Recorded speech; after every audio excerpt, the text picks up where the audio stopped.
We are about to embark as a country in a very historic manner beginning tomorrow. This talk, I'm assuming, is appropriate. I mean, I've had numerous questions. Where are we going? What are we going to do? What's going to happen? How's the market going to do? Now, you know perfectly well I can't answer those questions. I don't have any idea. But I did a little research. I'll give you the benefit of my opinion and my research. Please understand, just in case there are any attorneys in the room, this talk is strictly for your pleasure and entertainment. I'm not telling you to buy anything. I'm not telling you to sell anything. I'm not telling you to do anything. Listen, if you enjoy it, fine. Whatever you do when you leave this room is up to you. Okay? We got that out of the way. All right. We're going to talk about trying to build a successful portfolio in 2017. Now, what do you hear? You hear that the market's going to crash. There's a bear scare. Bears are everywhere. Well, are they still lurking? Yeah, they probably are. You know what bothers me though is people come to me and say the market's going to crash. I ask just two questions. All I want is two answers. One, when? And two, please tell me what a crash is. Well, nobody can answer the question or questions. What's a crash? 5% correction? 10% correction? 38% correction? For the record, we've had one 38% correction in my entire lifetime, not my career. I'm 71 years old. In that period of time, what we had in 2008 was the worst financial disaster of my lifetime. And I will show you how you can select companies that could weather that. They did weather it. It is not that difficult. For the record, our portfolio was down 19%. S&P 500 was down 38. Next year we're up 23, 24. We recovered that. We've had no other negative years. It's not difficult to do. I'll show you exactly what we do. No secrets. I'll show you exactly what I do, how I do it, and why I do it. The question is, are you going to do it? I hope you will. I just learned that one of my competitors is copying everything I'm doing. I guess imitation is the sincerest form of flattery. I'd like to kill him. That's joking. This got my concealed weapon permit. I'm not joking. All right. Let's talk about, this picture is compliments of Goldman Sachs, and I appreciate Martin. They didn't really know I was copying it, but I copied it. Is the glass half full or half empty? Some of you know, have known me for a while. Some of you just recently met me. Some of you don't know me at all, really. Well, I'll save the trouble. I'm a perpetual bull. I've been a bull my entire life as far as Wall Street is concerned. I'm a firm believer that there's always opportunities. There's always something to buy. There's always a way to make money on Wall Street. I have said many times, I've told my students, I've said it in my column, I've told anybody who will listen, it is more difficult to lose money on Wall Street than to make money. I believed that my entire life. My father believed it. He's in the business before me. I am not changing that mantra. Okay, before we really get started, there's two quotes I want to bring to your attention. I'd like you to keep these in mind. Everything we hear is an opinion, in this case mine, not a fact, and everything we see is perspective. That was Marcus Aurelius, and it's much easier to be critical than to be correct, and that's Gisele. So those two quotes, just sort of keep in mind as we go through. I will answer after I do my presentation. I will answer any and every question. Now, we're going to do a raffle at the end of the talk. Try to stick around for the raffle. We are giving away 3 Dividend Achievers handbooks. Current issue, just came out about a week ago. If you buy these retail, $80 a piece. My students get a little bit of a break, but we're giving away 3 of them. You should all have red tickets. We'll draw them after my talk. Okay, What are we facing going forward? Well, first of all, we have an environment of high market valuations. Is that bad? No. Every time I turn around, the market moves up, people tell me it's too high, it's high, it's high. I know it's high. It was high at 10,000, it was high at 12,000, it was high at 15,000. It'll be high at 20,000. We're gonna hit 20,000? Yeah, I believe so. I believe so. We have great policy uncertainty. Yes, we do. No one knows what President-elect and tomorrow President Donald Trump is going to do. If you know what he's going to do, please let me know quietly after this meeting. I would like very much to know, because I will be in the market on Friday morning. We have some significant geopolitical tensions.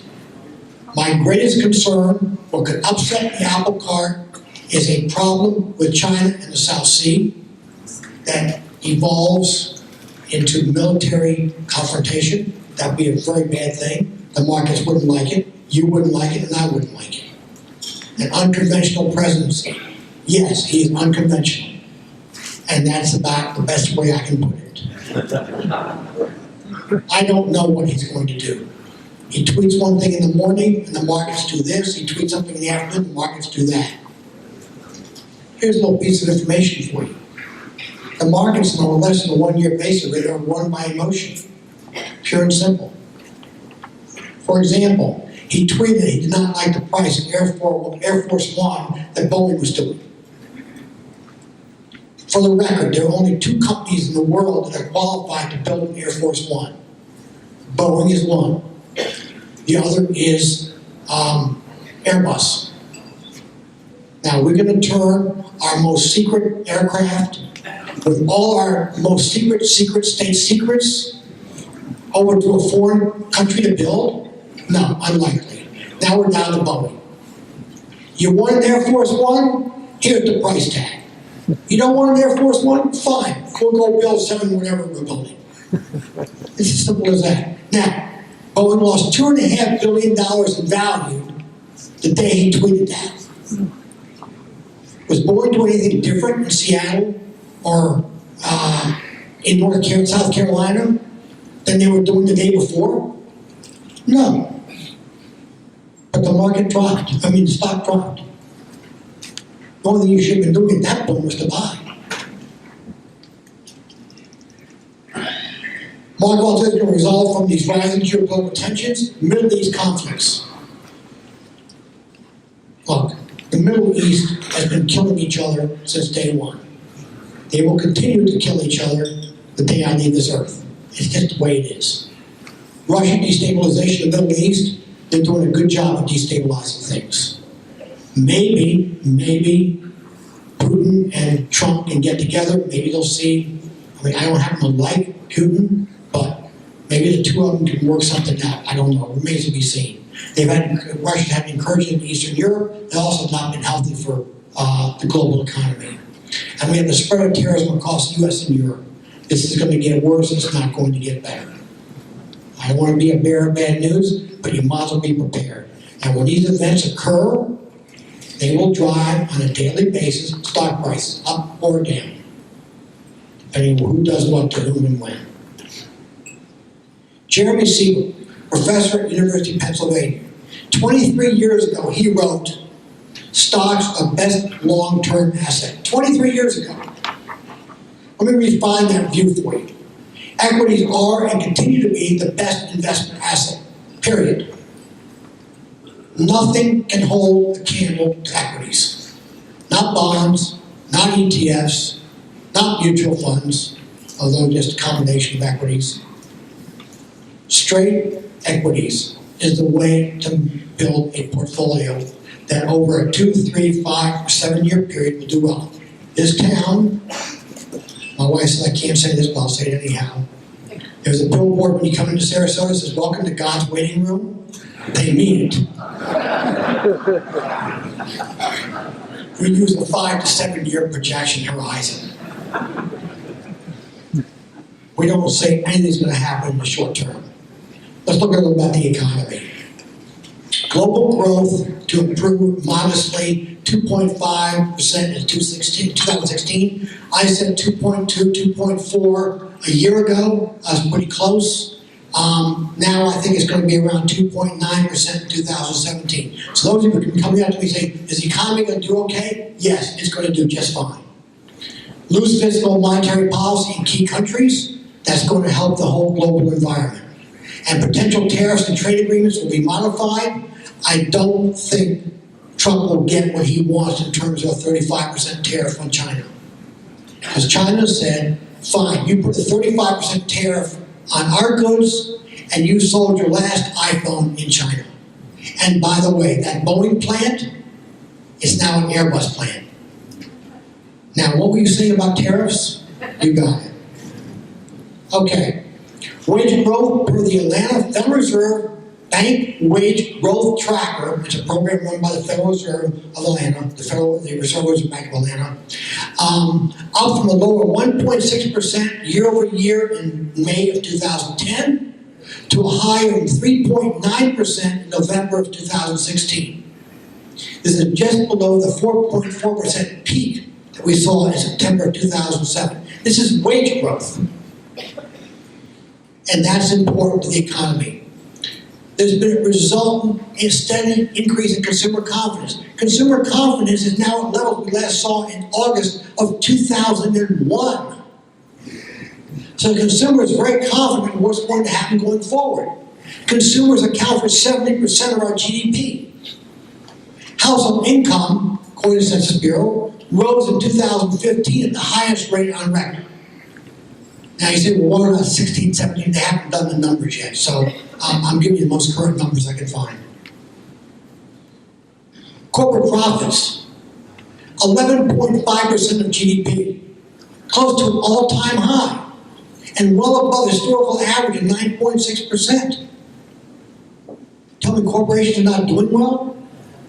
They've been higher than the current levels only 17% of the time since 1950. Corporations are doing just fine.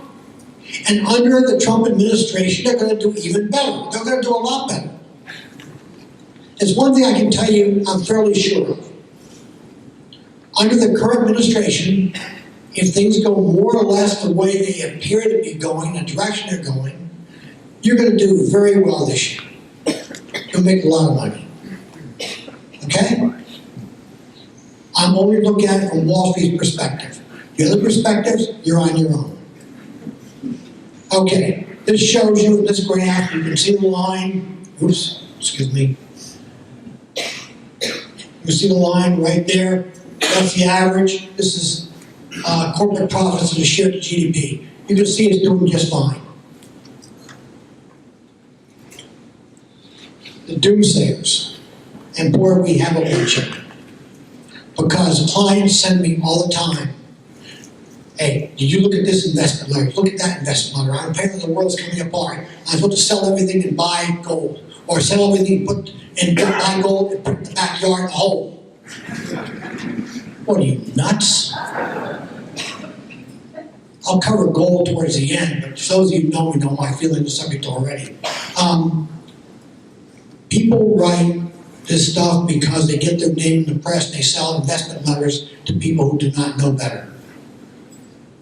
We are inundated with comments such as America's relative decline, a slow growth economy, worsening problems, secular stagnation. I'm not buying any of it, folks. I'm not buying any of it. The glass is half empty. 2 books were published in 2016 that received extensive coverage that epitomized that sentiment. That was Robert Gordon's The Rise and Fall of American Growth, and Mark Levinson's Extraordinary Time, The End of Post-War Boom, and the Return of Ordinary Economy. Look, you're always going to get people telling you that the glass is half empty. That's up to them. Now, some of you either can't see the slides too well or can't make notes. Don't worry about it. The slides will be on my website. I promise. They'll be on my website. Furthermore, this whole presentation is being videotaped, and you'll be able, if you can't sleep at night, get on my website, start playing it. I promise you, 15 minutes later, you'll be out cold. Okay. On the doomsayers, this really surprised me. Here's a Business Week cover from March of '79. Came up recently, but it was publicized recently. See this? I'll probably see it right there. That's a tear. Tear trickling down Lady Liberty's face. I don't know why they pulled this stuff up. I really don't. What do they want us to do? Go shoot ourselves? I mean, come on. Here's a list, okay? This is where it started, okay? We had Sputnik in the 50s. We're going down the tubes. Russia's gonna kill us. Remember the days we had to go underneath the desk? That was supposed to protect you from an atomic bomb? Boy, well, we didn't know. You can crawl onto whatever desk you want, but you're gonna be little pieces of granulated desk and whatever else. Civil rights, 60s. Somehow, we still climb out, we can't climb out of that hole, no matter how hard we try. Vietnam War, I'm not gonna go, that's something I grew up with. Arab oil embargo, Watergate, rise of Japan in the 80s. I was in Hawaii at the peak of the Japanese boom. Every hotel except the one I was staying in was owned by Japanese. Every hotel in Hawaii. Today, zero. Rise in China in 2000. Folks, China is a force to be reckoned with. They have stated unequivocally they'll be the largest economic power globally, and they'll be the largest military power. They've got some capabilities of reaching those goals. They're screwing them up right now, but that's their problem. They haven't learned things that we've learned the hard way, but they'll figure it out. Do not underestimate the Chinese. Goldman Sachs said it well. This goes back to 2011. Either the global financial crisis or the rise of China will hinder our structural resilience, fortitude, and ingenuity, and remove the United States from the preeminent perch. 2011 hands, compliments, kudos to Goldman Sachs. By the way, we added them to the Core 40 portfolio, our portfolio, because you can't beat them, join them. They have 4 people in the Trump administration. Goldman Sachs is not stupid. Okay, recession. You'll see constant people telling you we're headed for recession. I don't buy that either. The numbers don't show it. If you can see the graph, right around here, we're less than 15% chance of recession. Personally, I put it under 10% in my calculations. It's not on the horizon. That doesn't mean tomorrow the whole world doesn't fall apart and we go into depression. It could happen. Right now, based on the data I have, I can tell you my belief is less than 10% chance the U.S. will fall into a recession. I think I can prove it to you. Unemployment recovery. Since Obama took office, I don't care, forget the Obama part. In the last administration, we created over 15 million jobs. At one point, we were losing 10 million jobs a month. Unemployment has decreased from 10% in October 2009 to 4.6% and is below its long-term average of 5.8%. U6, which is a better way of looking at unemployment, it adds in the underemployed. That's fallen from a peak of 17.1% to 9.3%. And you're telling me the economy is not doing well? Yes, we're doing very well, thank you. Now, why is this important? As my dad told me when I first got in this business, or before I got in the business, he was in the business before me. He said, if you want to understand Wall Street, you go get a PhD in economics, you understand the economy, then you spend 5 or 10 years in the industry, come and see me, I'll see if you're qualified. Well, I didn't quite get my PhD in economics. Did 2 years of work and dropped out because I was making too much money. I said I'll be back in a year. I didn't make it back in a year. Actually, I'm finishing up my doctorate at USF Tampa. I'll have it this time next year. So, not bad. 70 years old going for a doctorate, huh? That's be sitting home and watching my wife vacuum. Unemployment claims lowest since 1973. Unemployment claims are the lowest record as a percentage of the labor force. So unemployment is dropping. That's the graph. You don't have to look at the numbers, just look at the line. Okay? It's 45 degrees down. This, by the way, is going to cause a slight problem if we do infrastructure spending the way Trump wants to do it. You're going to have a little higher inflation, a little higher than the Fed wants. The Fed's going to tap on the interest rate brake. That's why they said possible 3 raises of interest rates this year. I fully believe they will do at least 3 raises of interest rates. Real GDP, this is GDP after accounting for inflation. Again, you don't have to look at the numbers. Just look at the line. It's self-telling. This is real GDP. This is what really counts. How about inflation? Inflation is benign. It's going to increase a little bit.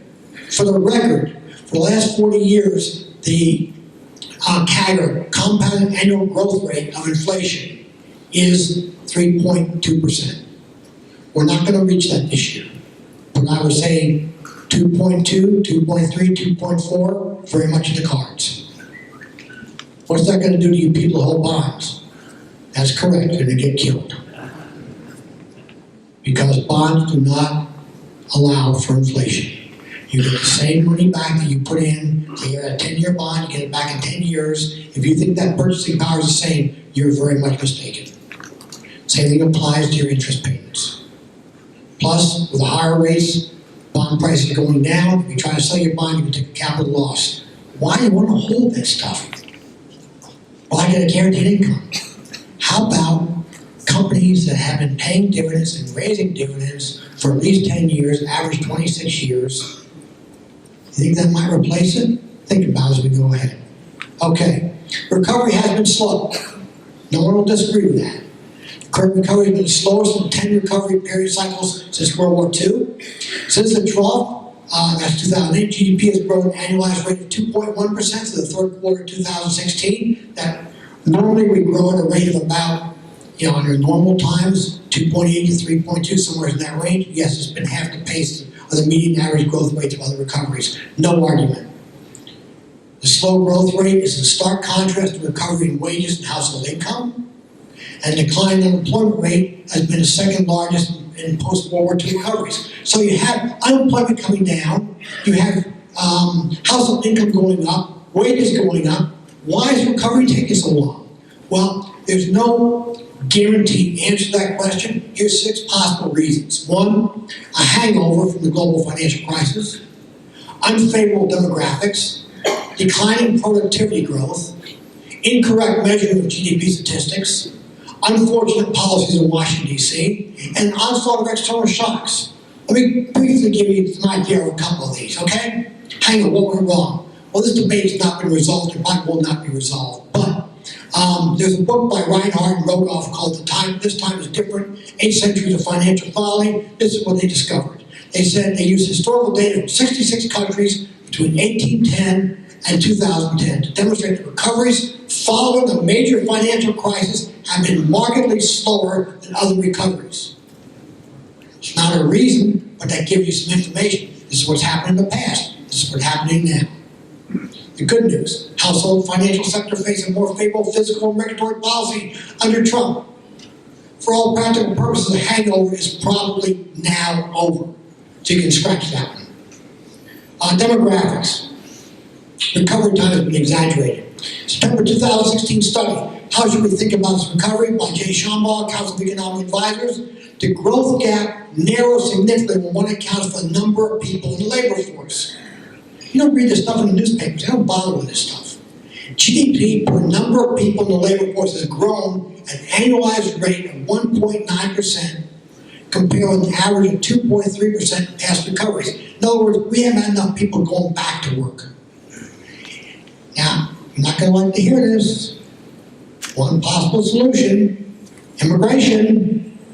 I know you didn't like to hear it, but hey, immigration reform can help offset the decline in the working age population. It will, it can, it should. Decline in labor force participation. Decline in labor force participation is particularly among males. The male labor force participation has been declining, coincidentally, by 0.3% per year since 1952. In other words, there are less men working. What's made up for it? That's right. Women went to work. When I was growing up, my mother would never have dreamed of going to work. Women didn't go out in the workforce. Particularly my mother, she wasn't about to go in the workforce. Today, most families, both the man and the woman, husband, wife, or couple, whatever they are, all work.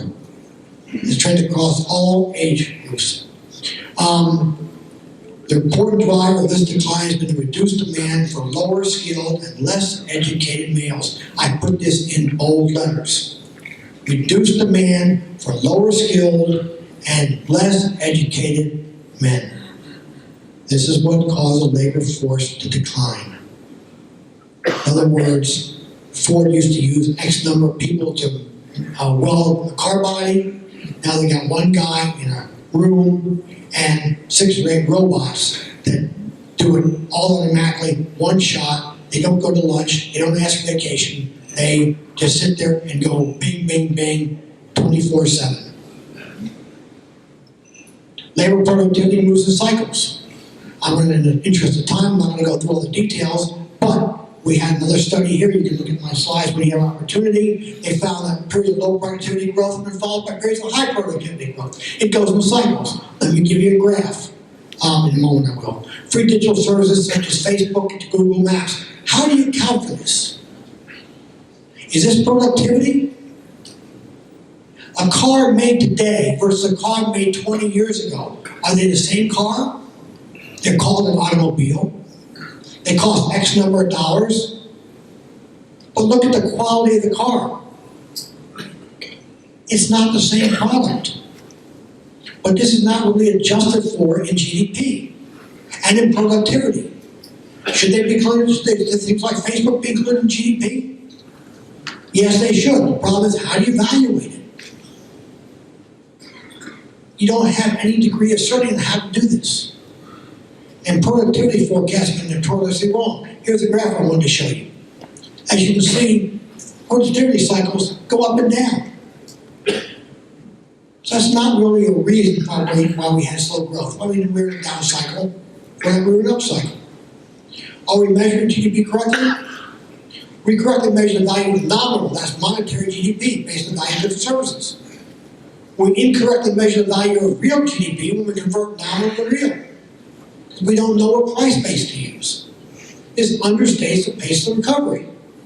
Recovery is probably a lot faster than we are calculating it to be. Especially we are not reflecting the significant product improvements, especially in technology.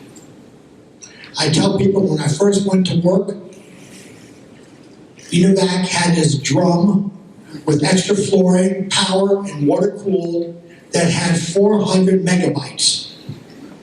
Not gigabytes, 400 megabytes. Today, I can carry 65 gigabytes on my keychain. That's technology. Here's another example. I like this one. Consider IBM's Watson Health machine. That's a computer. It can read 200 million pages of text in 3 seconds. 200 million pages of text, 3 seconds. As of 2015, Watson had 315 billion data points representing health records, lab results, genomic tests, and clinical studies. This system processes patient cases against this growing database and recommends customized treatments. That's technology. That's where the medical industry is moving towards. Is this accounted for in GDP or our growth? Not really. Poor policies in Washington. Well, Gregory, I can't pronounce his last name, I know him, I've got his book, he's a Harvard University professor, on the conservative side. He's highlighted policy missteps, including misguided fiscal policy, as a possible contributor to slow growth. Alan Blinder, on the other hand, he's a liberal, I know him, I got his book, he's a friend of my son's. Princeton University stated that partisan politics have prevented progress in dealing with important economic issues. You'd be hard-pressed to deny that. For 8 years, we've done zip. Okay? Admit it. I would submit there's been no real fiscal policy for 8 years. Now, we're going to have fiscal policy going forward? I don't know. Yeah, we got House, Senate, and White House, all Republican. You would think stuff would just whiz right through. Small problem. It seems Trump's got one idea, the House has another idea, and the Senate's got a third idea. Well, good luck, folks. Fight amongst yourselves. Okay, previous theories could all account to some degree for the slow recovery. How the pace is picking up, so where do we go from here? Here's some ideas. One, stay invested in equities. I highly recommend that. Low probability of recession. I think it's almost nil right now. Reasonable probability of upside for equities. I think you're going to be handed an opportunity to make some serious money.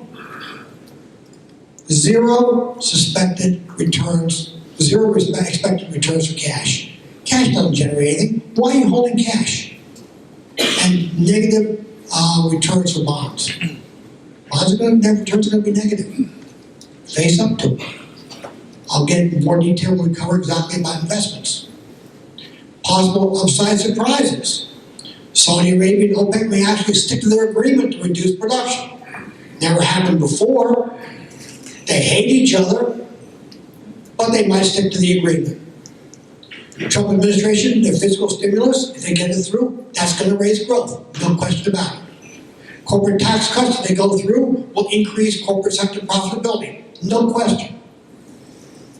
And I think that's going to happen. Both parties, Democrat and Republican, are in favor of doing corporate tax cuts. I think that's almost an absolute given. Possible tax holiday could encourage multinational corporations to repatriate some of their earnings and deploy them for stock repurchases, increase dividends, new plant equipment. Truthfully, they're not going to do new plant equipment, folks. They didn't before, they're not going to this time. Stock buybacks, increased dividends, higher pay for executives, yep, that's the routine. My book, Trump says he's going to drain the swamp. No, he didn't drain the swamp. Or a new species of alligator.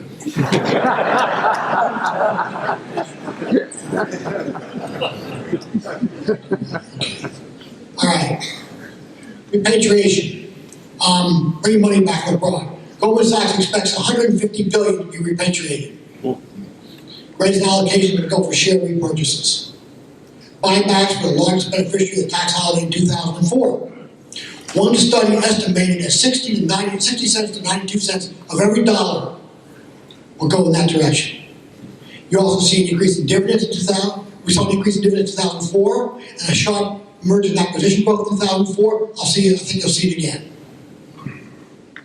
So, money's going to come back. A large amount of money is going to come back. Here's the good part. There'll be a 10 to 15% tax. That's a big chunk of money that's going to go to Uncle Sam. Hopefully, he takes that money, builds roads, fixes bridges, those things. Here's the difficulty.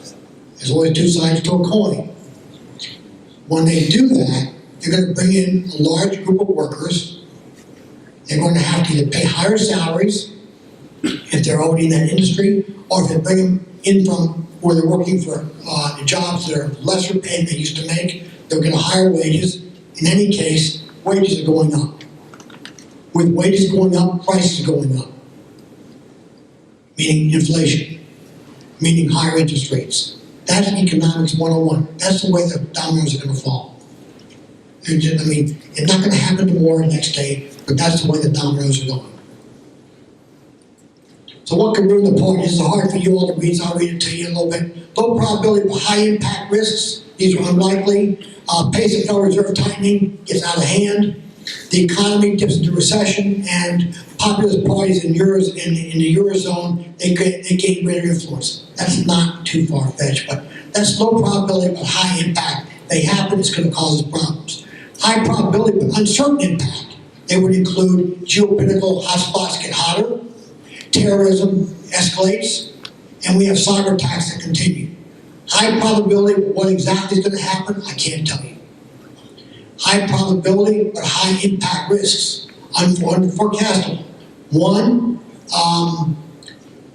China submerges under debt. I'm going to cover that in a second when I cover China, but they're heading for a collision with their debt. And U.S.-China relations go down the tubes. That could happen. I can't tell you what's going to happen if it does happen. Here's uncertain risks that we can't forecast. North Korea. Look, that guy's nuts, okay? That's the only way I can put it to you. If he thinks he's going to drop a cruise missile towards the United States, he's going to find out that we know how to make parking lots.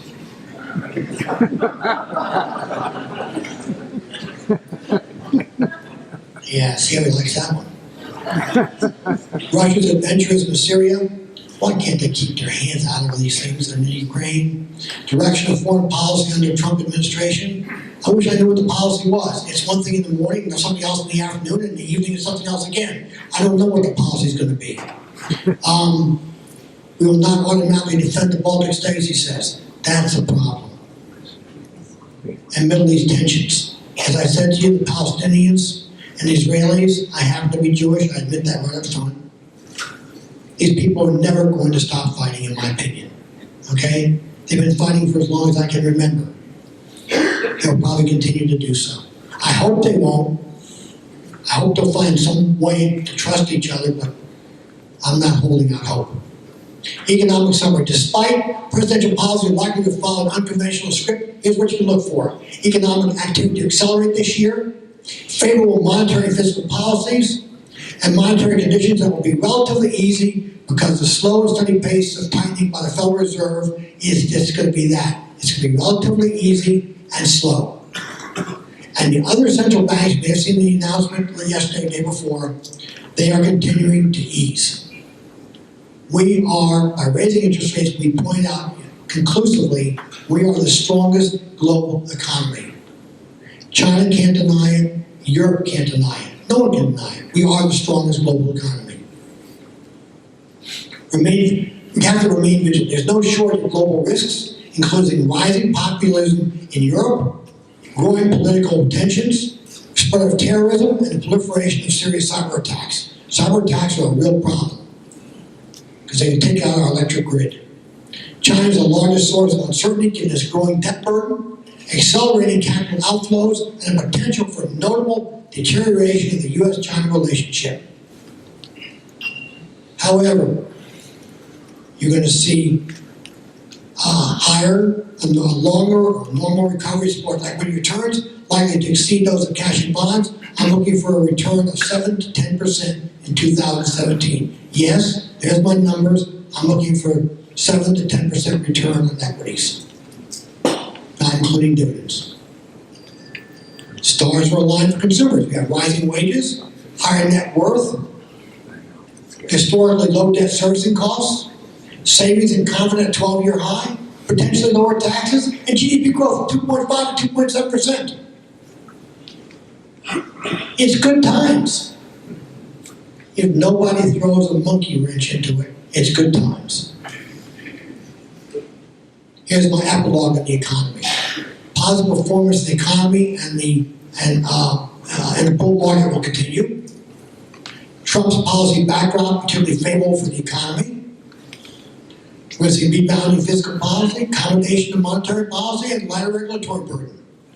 Equity returns are more attractive than comparable returns on cash or bonds. So what more could you ask for? Remember, in macroeconomics, as in life, age is just a number. Let's talk a little bit about China. 11.4 trillion. China is the second largest economy in the world. They have 13.8% share of global exports and 9.7% share of global imports. They account for half the global demand for zinc, tin, steel, copper, and nickel, and more than half of coal, aluminum, and iron ore. You have a major slowdown in China, it's going to have major ramifications. The U.S. has a limited direct economic exposure to China, however. Only 0.6% of our exports as a share of GDP, 0.6% of our bank assets as a percentage of GDP, and 0.7% of corporate profits. Nonetheless, when China bites the dust, and it will economically, we're going to feel it in the financial markets because of their position in the world. And here's where the problem is going to come in. Their debt to GDP is 30.1% as of March 2016, as best we can determine. Countries that have experienced a financial crisis within 3 years of their credit to GDP gap exceeding 10%. So when you exceed that gap of 10%, within 3 years, you got a crisis. So it's unlikely China's going to avoid a financial crisis over the next 3 years. The United States was not able to avert a financial crisis after its credit to GDP gap briefly breached the 10% high-risk threshold in December 2006 and peaked at 12.4% in December 2007. We went through the same thing. China is going to go down the same road. Trump can cause any one of 6 statutes, including trading with the Enemy Act and so on and so forth, to go up against China. He has latitude to change foreign commerce without interference from Congress. He's advocated tariffs and labeling China a currency manipulator, while considering the threatened tariffs at 45%, 35 was the last number I saw. And any of these actions would provoke a strong reaction from China, and they will. So it's something to worry about. Crude oil. What's going to happen to the price of oil? Well, we've had sizable reduction in capital expenditures by oil and gas companies, dramatic reductions in drilling budgets, notable declines in U.S. shale output, and above average global demand for crude has helped absorb the excess inventories. Now, OPEC has agreed to lower production levels. They agreed in November, beginning in January. So what you're liable to see is slightly higher oil prices, meaning that gas prices are going to stay up there around, $2.20, $2.30 a gallon. My belief, this agreement won't hold. It's never held in the past, I don't think it's going to hold now. Whether it holds or not, I don't see oil prices going above $55 a barrel, $56 a barrel. I don't see them going below $50 a barrel. Now, that does not help Russia. It does not help Iran. It does not help Saudi Arabia. These countries need more than $100 a barrel in order to keep their economies going. And remember, those prices of oil, $55 a barrel, that's not out of the ground. That's up to 2 or 3 people who are allowed profits on top of it. You're getting about $28 out of the ground. That is hurting those economies and hurting them badly. This is why Putin's in a bad mood every day. What can reduce oil prices? OPEC agreement will only reduce production by 1.2 million barrels per day. That's equivalent to 1 year of average global demand growth. Libya and Nigeria were excluded. Their production is rebounding. That's causing some problems. The break-even price for shale drilling is now about $50 a barrel. That's a 20% decline. And we've placed 200 rigs in service since May of 2016. Means more production. Means lower crude prices. $50, $55 a barrel. That's what we're looking for. $2.20, $2.25, $2.30 a gallon for gasoline. Gold. Read the top line. Do not hold it. Okay. Higher interest rates raise the opportunity cost for holding gold. Generates no cash.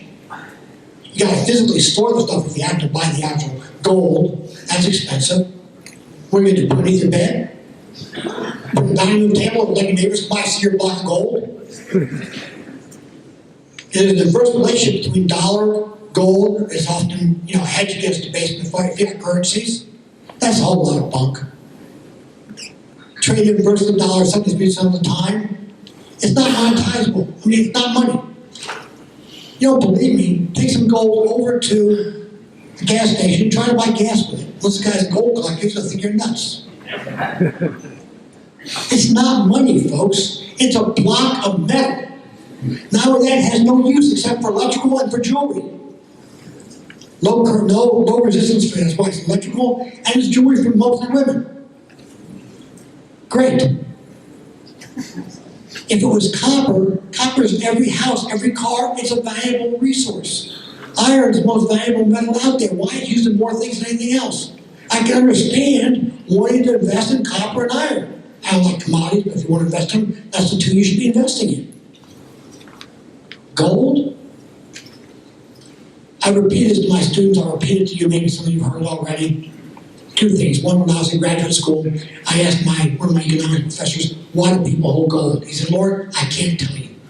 He said, there's no reason. This goes back a few years. We're talking about 1969, 70. Couldn't understand then why people held gold. I still can't understand why people hold gold. Ben Bernanke, about a year and a half ago, was giving a lecture to students at George Washington University. One of the students stood up and said, Mr. Bernanke, why does the Federal Reserve hold gold? Well, Ben thought about it for a minute. He said, I don't know. He says it's tradition. Tradition. That's why you're wasting all this time and money to set this piles of gold that you move around with your nameplates from one country to another. Hey, you want to buy it? Be my guest. When you get interest on it, you give me a call. Here's a risk you face. You remain invested and you risk future losses. Of course you do. There's no guarantees on Wall Street. There's no guarantees in life, folks. Exit the market, forego potential upside gains. If you said you want to get out now, hey, maybe the market's going to go up to 21,000. What are you going to do then?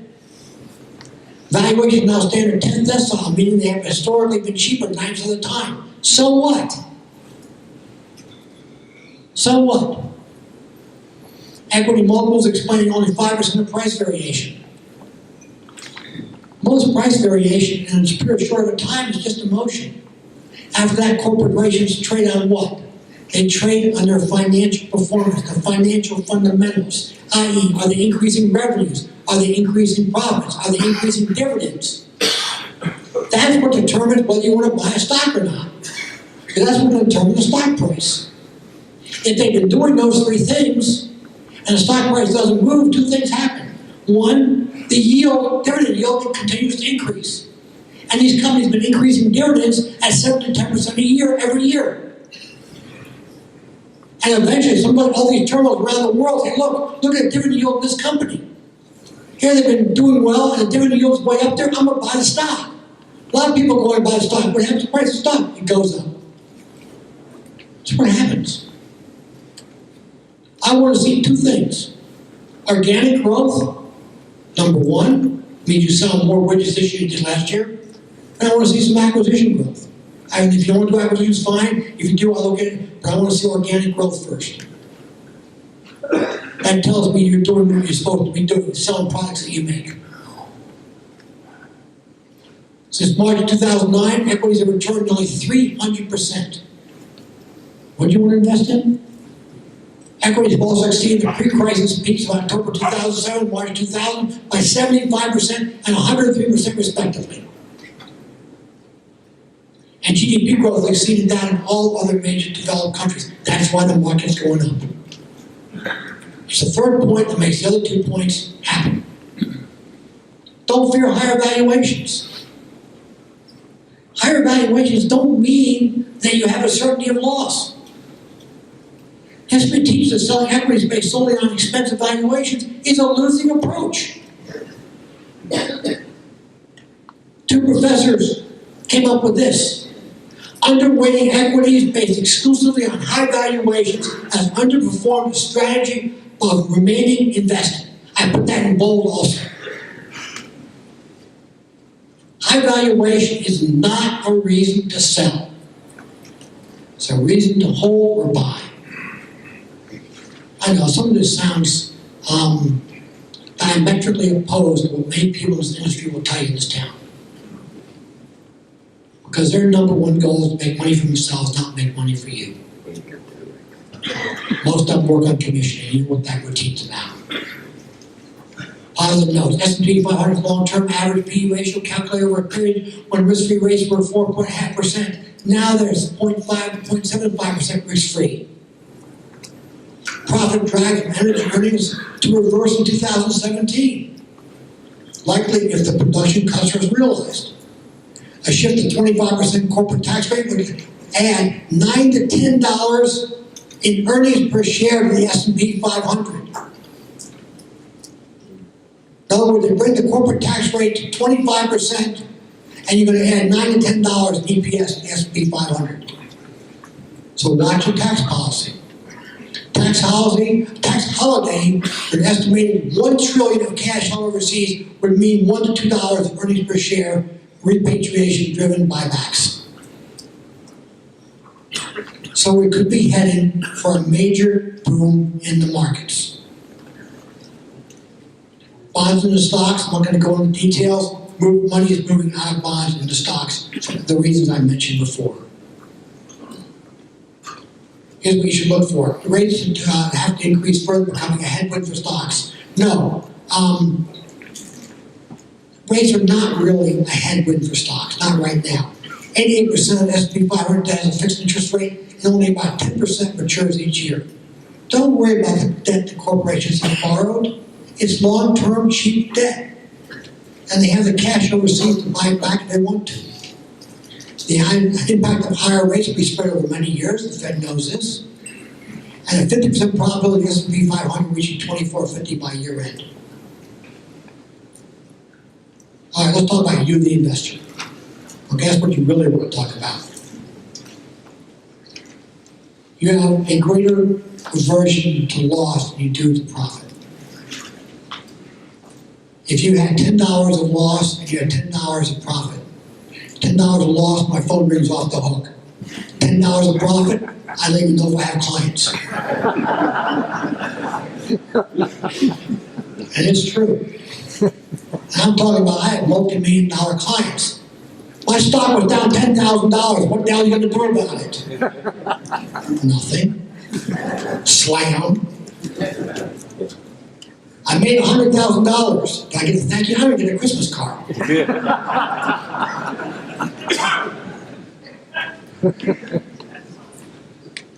had a lady leave me. I made her 16% in less than a year. I said, why are you leaving me? Well, there's this lady, investment advisor, so I shouldn't be investing with men. Go for it, if it makes you happy. I hope she does as well for you. And I know damn well she won't. Since March 2009, average return, I covered that already, that's a duplicate slide. Volatility is not back. It's not just back, it's never left. The markets are volatile, accept that. Now, if you lose sleep over a 10% drop in your portfolio, you need to bone up on patience. You also might want to think about other investments, like cash under the mattress. No one in the history of the stock market has ever been able to accurately and consistently time corrections. Look, I'm not going to argue with anybody who disagrees with that statement. I know it. They know it. You can't predict random events. And day-to-day transactions in the market are random. If I flip a coin, or you flip a coin, I call it heads 3 times, it comes up heads 3 times. Should I be your money manager? No. Random events, I got lucky. Now Wall Street moves 2 steps forward and then takes 1 step back. You gotta accept that also. But, is this a time to invest? Yes. This is the time to invest, but mutual funds are not the answer. Why? Well, here's one example. I give you 100, but here's one. We don't have time for the 99. Wall Street Journal did this, I believe it was the Wall Street Journal. They took the top 25% of mutual fund companies in 2010. Top 25%. My students have heard this, I use it in every class, I use it in every lecture, because I mean this sincerely. 2,862 mutual funds. In 2014, 5 years later, only 2 were still in the top 25%. Only 2 out of 2,862. And then what happens? 2016, none. I'm sorry, 2015, none. In a 6-year period, not one of the 2,862 mutual funds in the top quartile could make it through 6 years and still be in the top quartile. You know what that tells you? It tells you, first of all, that blindfolded monkey throwing dogs in a newspaper could do better. Secondly, if the mutual fund manager flipped coins, roughly 3 of them would still be in the top quartile. Great performance, folks. You go to Las Vegas, you see all those big buildings? They weren't built with charity. You go to Chicago, New York, you see the big mutual fund buildings? They also were not built with charity. Exchange traded funds. You're buying a market index. Why do you want a market index? You're just going to ride along with the index. Why don't you think? Now I know you don't have to think. I got that part I got. I got it when you bought it, and I got to understand the logic. Here's the problem with an index. Most indexes are cap weighted. Capitalization weighted. That means it's the stock price times the number of shares. That's a capitalization. The large cap shares get a disproportionate amount of the index. When one of those stocks moves up heavily, the index moves up. And then the reverse is true. You notice the Dow's been down for a couple days? Why don't you check and see what's been down? Look for openers at the big financials that scooted up, now they scooted down. Of the Dow Jones Industrial Average, its gains, roughly 37% were due to one stock. Anybody want to guess? Goldman Sachs. Yes, sir. That squid of Wall Street. But if you can't beat them, join them. They're now part of our core portfolio. They got 4 people in the Trump administration. Goldman is anything but stupid. So it all comes down to how you invest, what do you invest in, how do you hold on to your profits. So let's look at a little more detail on Wall Street. There's a perception problem. 40% of 18 to 29-year-olds said they would prefer to hold cash over any other investment for money they did not need for 10 years.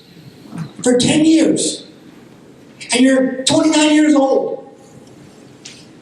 You should have every dime that you can raise in the stock market.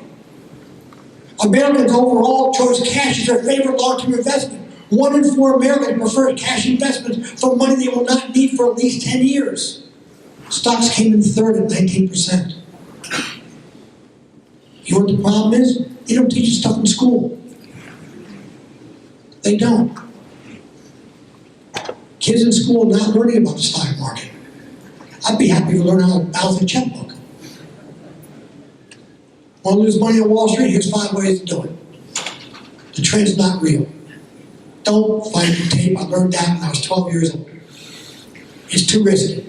How do you define risk? I can define it for you mathematically, yes. Standard deviation, but people say it's too risky. They don't know what's risky. I'll invest if the price is right. Fine, it's not a game show. There's no right price. Just go and place a market order and get it over with. God, I missed it. No, you haven't. If one train leaves the station, there's 20 more available. I gotta buy in. You don't have to do anything. Except do your research first, then buy in. Let me underline that. Do your research. Research does not mean reading an annual report, unless you want to see pictures of the CEO and his dog. It's just not going to cut it. 10K is 10Q, folks. You know what I'm talking about? Take my classes. Lifelong learning, 3 times a year I teach. Here's what your goal should be. I mean this sincerely. You can hardly do this. Capital gain 8 to 10%, dividend yield 2.5 to 3, total of 10.5 to 13%. That's what your goal should be. Will you meet it every year? No. Could you get a gain, a CAGR, compound annual growth rate over a number of years of 10.5 to 13? Sure you can. I know I've done it. It can be done. And you can do it. Just take a few basic pieces of advice, do a little research, you can accomplish this. Asset allocation. Look, the decision between bonds and stocks is the most important decision you're going to make. If you get that wrong, you're screwed. Okay? You're screwed. Because you won't recover. And the 60-40 benchmark you keep hearing people talk about, or maybe subtract your age from 100, this is utter nonsense. I mean, it is complete and utter nonsense. You want to know where 60-40 or 40-60 comes from? Come on, I'll show you exactly. It's a mathematical anomaly. I can show you how it comes about. And it's absolutely meaningless. Why not 55, 45? Why not 28.67? Such an utter nonsense. You know, this whole part of modern portfolio theory. You know something about modern portfolio theory? A lot of people got Nobel Prizes for it. They don't believe it themselves anymore. It's a great theory. It makes great stuff. I teach it to my students. Oh, that's what it knows. No problem. Remember I told you about the 2 steps up, 1 step back? This is an actual price of a stock. The jagged part right here, you see the jagged parts over here? That's the stock price. That happens to be Walgreens, by the way. You see earnings? Oops, I'm sorry about that. Oh, come on, Lauren. What do I do now? Going the wrong way? Well, yeah, there we go. Okay. This is earnings. Dividends. You want increasing dividends. You want earnings to go up. The stock price won't get up there. I mean, I promise you, see, it does get up there. But it does retrench periodically. There's no reason to panic. No reason to panic if you happen to buy it at one of these peaks. The next day you find out you got a tax bill due and you got to sell it down here. All right, that's a problem. But that money should have been in stocks anyhow. You should know what your tax bill is going to be. Okay. Here's the methodology. I use this methodology, okay? I use exactly this. And now my competitors aren't copying me. Because they haven't got an original thought in their head. I shouldn't say that, it's not nice. Probably go out of business. Intrinsic value. You want rising dividends. I tell you, 8 to 10 years of rising dividends. That's your first hurdle. Then there's 4 models: intrinsic cash flow of the firm, equities, discount earnings, dividend discount model. I can't go through these today. I don't have time. If you want to know about it, come see me in my office. Take my class. I teach my students this. We run everything we invest in through those models. It must be 10 to 50, intrinsic value must be 10 to 15% above the stock price. And we reanalyze every company, every quarter, their quarters when their earnings come out. We do this for 60 companies.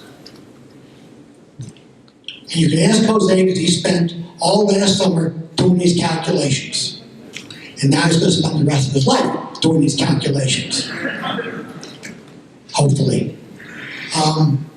Dividend discount model is used by every single analyst on Wall Street. There's many varieties. You can find on the internet. It's no problem. I have an Excel program. If you say nice to me, I will give you a copy. Free cash flow of the firm. It's why every time I do an article in the paper, I tell you what the free cash flow of the firm intrinsic value is.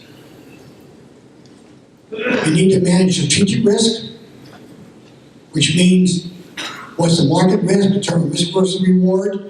Those of you have somebody managing your money, here's what I want you to do tomorrow. Call them up. I have a portfolio with you, yes. What's my Sharpe ratio? Now, you're going to get 1 of 4 things happen. 1, you give you an answer. That's a good thing. Your roll is eyeballs. That's a bad thing. He'll tell you, I don't know. That's a bad thing. He'll tell you, you don't need to know. That's a super bad thing. If you get the last point, thank him for his time, hang up, and go find another money manager. You do have to know what the Sharpe ratio is. You can look it up, and you can Google it, you'll get it. Call me if you have a problem. You need to know market risk reward. You need to adjust your portfolio for maximum risk reward. For the record, folks, I'm in the middle of writing my dissertation. I was supposed to present it tomorrow. I'm not going to because I did this talk last night. I can do this talk tonight, and I just can't go face these professors tomorrow. I mean, that's more than human beings should be asked to do.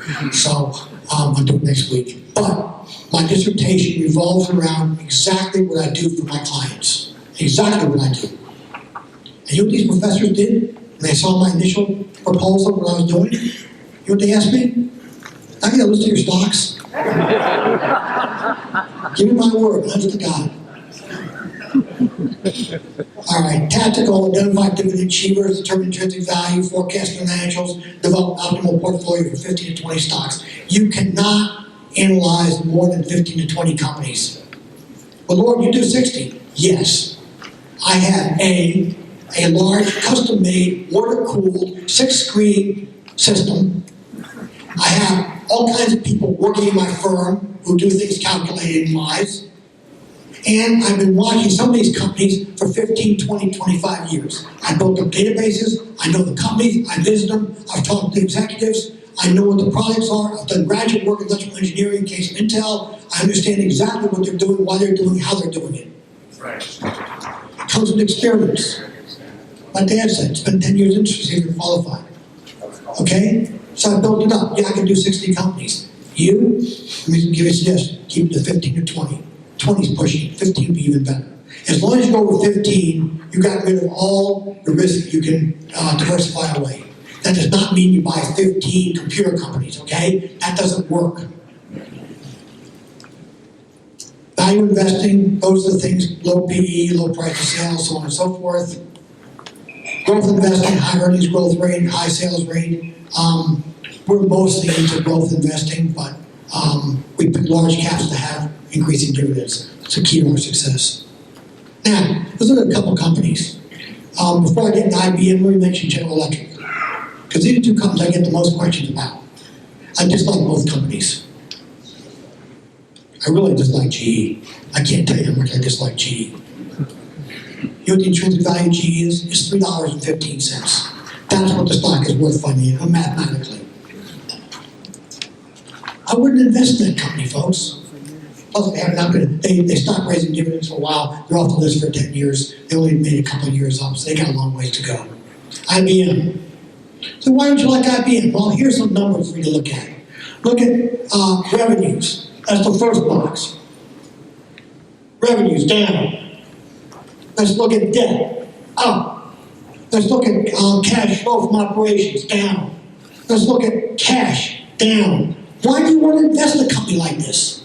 Yeah, I know, they're IBM. They got this Watson computer for doing health. I mean, it's amazing what this company can do. Their research center is the only private research center that's left. Bell Labs is gone. Sarnoff Labs is gone. Xerox Labs, I work for all these people. They're gone. A lot of the things that we developed in these labs, we're no longer developing future products. It's a shame. It was a real shame. The Watson Labs is the only one left. That's the best part of IBM. They still haven't gotten over the fact that mainframe computers are dead. Okay, here's some companies I like to go through and tell you why. Teva. I've gotten all kinds of flack about Teva. Okay, I admit it. It's a Jewish company. Okay. Someday on me. I've been watching it for a long time. I got sort of a soft spot for Jewish companies. Yes, but that doesn't mean I do it for clients. And Teva's not part of our portfolio. I did put it on my list of 12 this year, but I think the company's going to go someplace. They're really big in generic drugs. They bought Allergan's generic division. They really can go forward and do some stuff with that. They have a 3.87% dividend yield. They have a very disconcerting 50.9% debt to equity ratio. I am not happy about that, but they didn't come to me and ask me what it should do, so, I have to live with it. Current price is $35.22 when I did slides. My target is $43 for a 22% gain. I think the company has real potential going forward this year, with one footnote. They have a drug they invented that's coming off patent. It's been very, very successful for them. They're trying to keep it out of the US in 2017. They're going to court to keep the generics away. If they win, that's fine. If they lose, it could cost them $1 billion in revenue. That's the downside. Whether they win or lose, I'm putting my money over the next couple of years in their generic. Why? Generic drugs are the only way we're going to reduce this country's pharmaceutical bill. We're going to have to use generics. And they're about 20-25% less, and that's how you're going to cut our healthcare bill. Amazon, one of the greatest companies ever invented. My wife will tell you, we got 5 packages from Amazon yesterday. She says, I know what you do at night when I go to bed now. You shop at Amazon. Yeah. No, it's a great company. I bought Q-tips. Q-tips, right? I bought 200 of them. I use them for cleaning things. It cost like $2. It was shipped to my door the next day. Second day air for Q-tips. I don't know what it cost Amazon, but they're nuts. But I shop for everything on Amazon. I need something, I go to Amazon. 2 clicks of a mouse, and 2 days later it's in my driveway. I don't have to go anyplace, because yours truly hates shopping. I really do. Go to the mall. My wife said, we're going to the mall. I said, oh, please, can I cut the lawn instead? I don't cut the lawn, we don't have a lawnmower. But you got the general idea. Okay, target price to Amazon, about $9.28, currently selling at $7.95. I really don't analyze the company, I did a brief analysis of it. I like the company, we would not invest in it. Why not? No dividends. No Facebook, no Amazon, no Tesla. Tesla's got a great car. It's got a phenomenal car. And their battery business they're building in Nevada, it's going to be phenomenal. But they don't pay dividends. No dividends, no ticking, no washing. Okay? Microsoft, part of the core portfolio, great company. I started investing in Microsoft when they went public. I met Bill Gates on 2, 3, 4 occasions. When he was a snot-nosed little kid, and I was a snot-nosed little kid. Okay? That's where we met. We met at trade shows. The day I couldn't get to his 5th secretary. When he ran the company, we invested in it. I invested in it. I mean, my clients invested in it. For those of you who know, I don't own any stock at all. I have an agreement with newspapers not to buy stock, and I've held that for 28 years. When he left Microsoft and Ballmer took over, I sold that. I don't like Ballmer. I didn't then, I don't today. He couldn't run the company well. When he left the company, we bought back in. They've now raised dividends for over 10 consecutive years. They're doing a great job. This machine right here, this laptop I'm using, that's their newest laptop. That's the Surface Book, I guess they call it. Version 2, version 1 had a few bugs, this is version 2. It's a great laptop. It's as good as my Apple. That laptop. It's as good as my Apple laptop. Only it's IBM compatible and everything. In our office, we need that. So, great machine, great prospects for the company. We do hold them in the core portfolio. I can't say enough about them. Dividend yield 2.48%, 10% fiscal 2015. EPS compounded growth rate was 13%. I have a target someplace, I don't know where it is. It's a graph, I'm not going to go through the graph, you can't see it in the back. But basically, earnings going up, dividends going up. You can look at this on my website. These slides will be on my website. Church and Dwight, they make Arm & Hammer baking soda. Really sexy product, you know, orange box, guy with a hammer. I'm not sure where they got that from. I read about it once, I can't remember. 1.58% dividend yield. A little bit of a disappointment on price this year. But there are 19 consecutive years of dividend growth. Current price is $43.59. My target's are 48 for 11.6% gain. I've invested in Church and Dwight for 15 years. PepsiCo, I don't have any numbers. That's a graph. You can't read it very well. Trust me, the company's doing well. They branched out into snacks. Did very well with that. You eat a whole bunch of snacks, guess what you want to do? Drink a Pepsi. They realized that Pepsi and Coke, they're demographic products. You reduce the price of Pepsi 50%, you're not going to sell more 50% more Pepsi. You only drink so much of that stuff. You got to find new markets, and they got to do other products. Pepsi's done a much better job than Coke. We don't own Coke. Every time I do the analysis, write about it in the newspaper, Pepsi always comes out on top. Here's some additional ideas for you. Hasbro, they make games, okay? Games are very popular with children. Games are also very popular with adults. How do I know that? They make Monopoly. How do I spend New Year's Eve? Playing Monopoly with my wife and a few of her friends. That's Hasbro. What the TV feature was, it's made by Hasbro, okay? James Smucker, I like jam. I eat jam out of the jar. When I can do it when my wife's not around. I've tried all the jams. You can't beat Smuckers. It's very simple. I bought the stock. Gilead, big disappointment. No argument. For somebody stands up, Gilead has not been in business for 10 years. You don't have dividends going for 10 years. Yeah, I understand that. Believe me, I know that.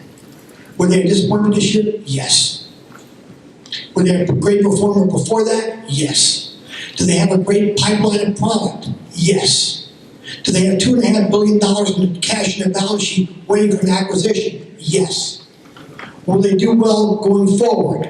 I sure hope so. I'm going to give them one more year. AbbVie. See those Humira commercials on television? That's AbbVie. I take one medication, that's levothyroxine. It's for underactive thyroid. I've been taking it for 50 odd years, 45 years.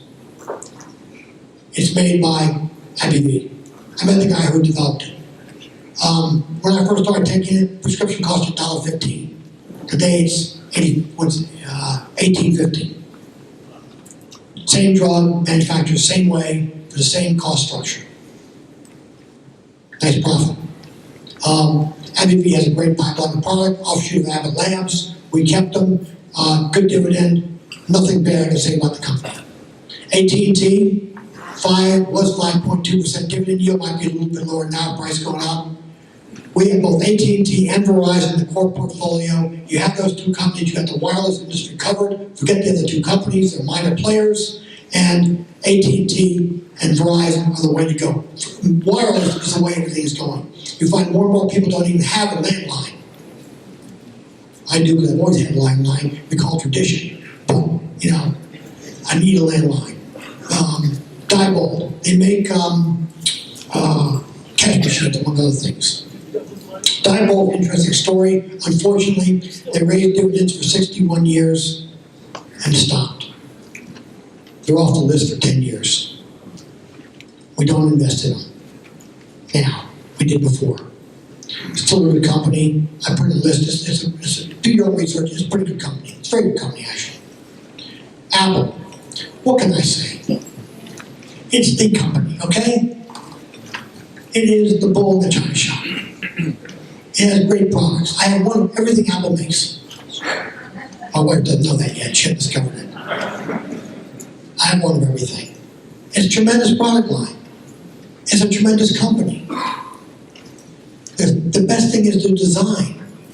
They didn't invent any of these things they're doing. They just designed them better. They look better. It's like Bang & Olufsen. Bang & Olufsen's designs are really cool. This laptop from Microsoft is a direct copy of Apple's. I got news for you. Including where they put the insignia. Zimmer and Stryker, they make parts. Parts for your body. Yours truly learned about these parts. We need 2 knee replacements. They're made by Stryker. That's how I learned about Stryker. And these are pretty good parts. I can walk again. That's only partially, that's mostly true actually. I wrote a column about Stryker after I got the parts. Now it was in my wrote a column. signed it, had it framed, gave it to my orthopedic surgeon guy in his office. I really like the companies. Very medical. They do not X-ray. They do sort of like MRI type machines. Healthcare. That's the way the world is going. Okay, healthcare. Read my column on Friday, and I delve into why healthcare is so important. And it is important. And it's a primary area, that and technology, to be invested in going forward. Consumer goods, Clorox. If you don't know where Clorox is, please leave now. I cannot help you out. Look, you can either fight them or join them. We are obviously going to be in conflicts for the foreseeable future. I hope when we got out of Vietnam and learned our lesson, we didn't. So we put General Dynamics in the core portfolio. I put it in my 12 best stocks. I like that company. Toro, if you've been up north, they have them called snowblowers up there. You know, they wipe this white stuff off the sidewalk. Toro makes them. They also make the lawnmowers and the golf courses and so on. Good company, excellent company, been investing for a number of years. Intel is like Apple. What can I tell you? It's the premier, leading, #1 technology company in the United States. The cost of entry to go up against it is impossible. You cannot do it. I've been investing in them since they went public. That's true. Very true. Goldman Sachs. As I said earlier, if you can't beat them, join them. I think Goldman Sachs' price increase will be somewhere around 40% this year. Okay? You can take that for what it's worth. There's an Intel stock, by the way, I got down there. Okay, here's your epilogue. If you need help, email me. Don't call me, folks, please. I only got 5 lines. We're increasing that to 10. But sometimes they're all lit up. Email me. RunInternational.com, RunInternational.com. It's in the paper every week. Slides will be on my website. If you email me, put seminar in the subject area. I went through 1,000 emails before I came here for this meeting. You think I read them all? No, I didn't read them all. Didn't read very many at all. I just hit delete. I get between 1,500 and 3,000 emails a day, every single day of my life, Saturday and Sunday included. Most of them junk. My name must be in every single list ever created. RunReport.com or RunInternational.com, they go to the same place. That's my website. You can see all my Streetwise columns. Market View, which is my daily column, is up most days. Well, I've been very impressed this week, so I've missed a couple of them. But generally, I write an article every night about what happened in the market and why. Why do I do it? For your benefit? No. No, to be honest, it's not for your benefit. It's for my benefit. I believe if I can write down in a page, 3 pages, what happened on Wall Street and why, I really understand it. And I've been doing it every day for many, many years. I covered put some in the subject line. Stick with a bullish strategy. Don't listen to people on the media who say this is going to happen, that's going to happen. They don't know. Let me tell you a little secret. Carl Icahn has $1 zillion, okay? Much more than I do. About $1 zillion more than I do. So are these other big money managers. But this is what they don't have. They don't have any more information than I do, or you do. Every piece of information about a corporation that becomes public is made available to every single human being at exactly the same time. The question is, do you want to go find it, and do you want to analyze it? Because if you don't, that's why you're not going to do it all. I pick it all up. I got systems that all I do is pick up information all day long. So they have no more information than you do. It's how you interpret the information. That's what's key. I only got 10 people, they got 1,000. It's a big deal. It's a big deal, actually. That's our building. We're on 41 in Bay Vista. We're on the whole 3rd floor. We used to call it the Gateway Bank Building. Now we call it the Run International Gateway Bank Building. That's because I renamed it. And my landlord still hasn't forgiven me. Neither is the bank, by the way. That's our disclosure. Read it carefully. Thank you.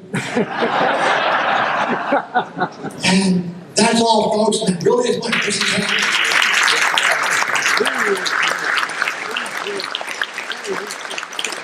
Here you can see on my left, it does block you in red columns.